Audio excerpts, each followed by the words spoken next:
And Moses said to Aaron, "What did this people do to you that you have brought such a great sin upon them?" And Aaron said, "Let not the anger of my Lord burn hot. You know the people, that they are set on evil. For they said to me, Make us gods who shall go before us.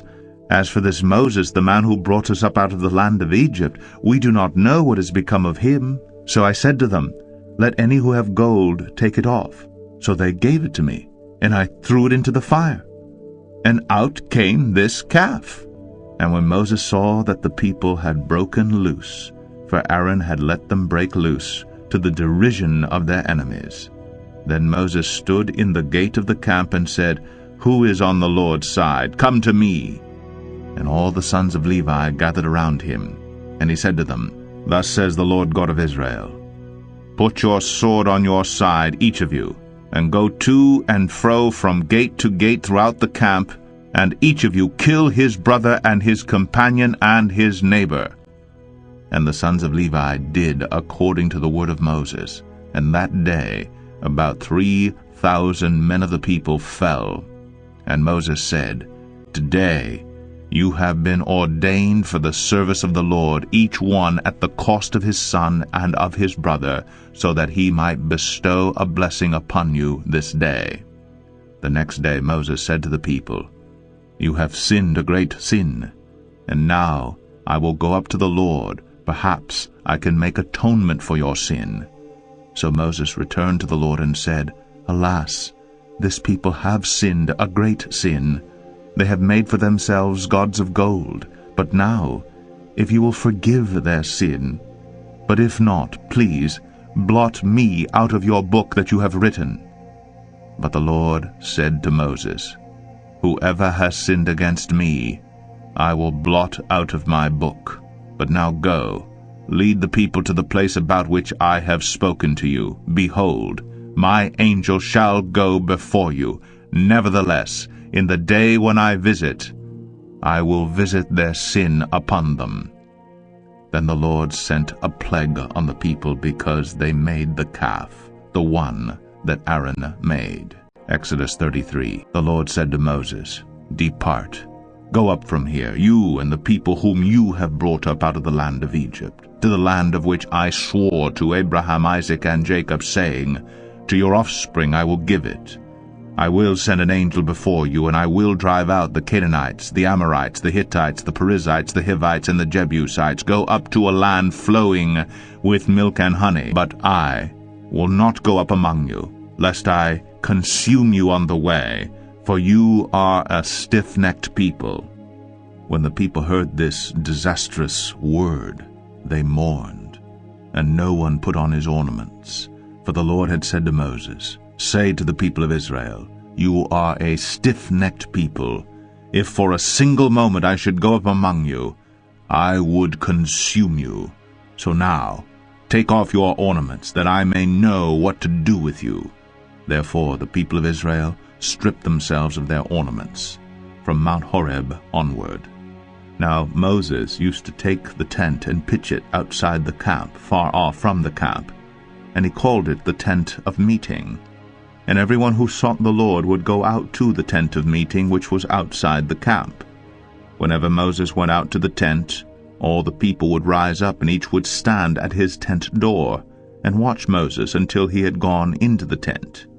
When Moses entered the tent, the pillar of cloud would descend and stand at the entrance of the tent, and the Lord would speak with Moses. And when all the people saw the pillar of cloud standing at the entrance of the tent, all the people would rise up and worship, each at his tent door. Thus the Lord used to speak to Moses face to face, as a man speaks to his friend. When Moses turned again into the camp, his assistant Joshua the son of Nun, a young man, would not depart from the tent. Moses said to the Lord, "See, you say to me, Bring up this people, but you have not let me know whom you will send with me. Yet you have said, I know you by name, and you have also found favor in my sight. Now therefore, if I have found favor in your sight, please show me now your ways, that I may know you in order to find favor in your sight. Consider too that this nation is your people. And he said, My presence will go with you, and I will give you rest. And he said to him, If your presence will not go with me, do not bring us up from here. For how shall it be known that I have found favor in your sight, I and your people? Is it not in your going with us, so that we are distinct, I and your people, from every other people on the face of the earth? And the Lord said to Moses, This very thing that you have spoken I will do, for you have found favor in my sight, and I know you by name. Moses said, Please show me your glory.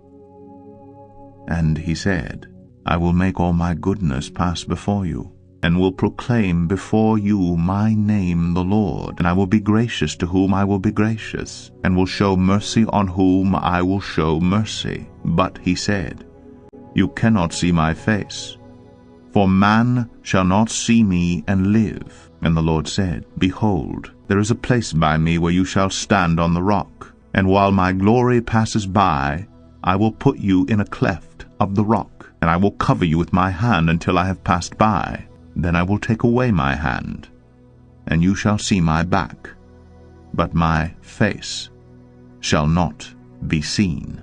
Exodus 34. The Lord said to Moses, Cut for yourself 2 tablets of stone, like the first, and I will write on the tablets the words that were on the first tablets, which you broke.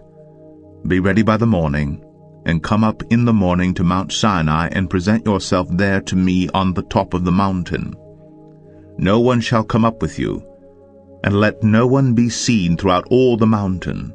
Let no flocks or herds graze opposite that mountain. So Moses cut 2 tablets of stone like the first, and he rose early in the morning, and went up on Mount Sinai as the Lord had commanded him, and took in his hand 2 tablets of stone. The Lord descended in the cloud, and stood with him there, and proclaimed the name of the Lord. The Lord passed before him and proclaimed, The Lord, a God merciful and gracious, slow to anger, and abounding in steadfast love and faithfulness, keeping steadfast love for thousands, forgiving iniquity and transgression and sin, but who will by no means clear the guilty, visiting the iniquity of the fathers on the children and the children's children to the 3rd and the 4th generation. And Moses quickly bowed his head toward the earth and worshipped. And he said, If now I have found favor in your sight, O Lord, please let the Lord go in the midst of us, for it is a stiff-necked people, and pardon our iniquity and our sin, and take us for your inheritance. And he said, Behold, I am making a covenant. Before all your people I will do marvels, such as have not been created in all the earth or in any nation. And all the people among whom you are shall see the work of the Lord, for it is an awesome thing that I will do with you. Observe what I command you this day. Behold, I will drive out before you the Amorites, the Canaanites, the Hittites, the Perizzites, the Hivites, and the Jebusites. Take care, lest you make a covenant with the inhabitants of the land to which you go, lest it become a snare in your midst. You shall tear down their altars, and break their pillars, and cut down their ashrim. For you shall worship no other God, for the Lord, whose name is jealous, is a jealous God. Lest you make a covenant with the inhabitants of the land, and when they whore after their gods, and sacrifice to their gods, and you are invited, you eat of his sacrifice, and you take of their daughters for your sons, and their daughters whore after their gods, and make your sons whore after their gods.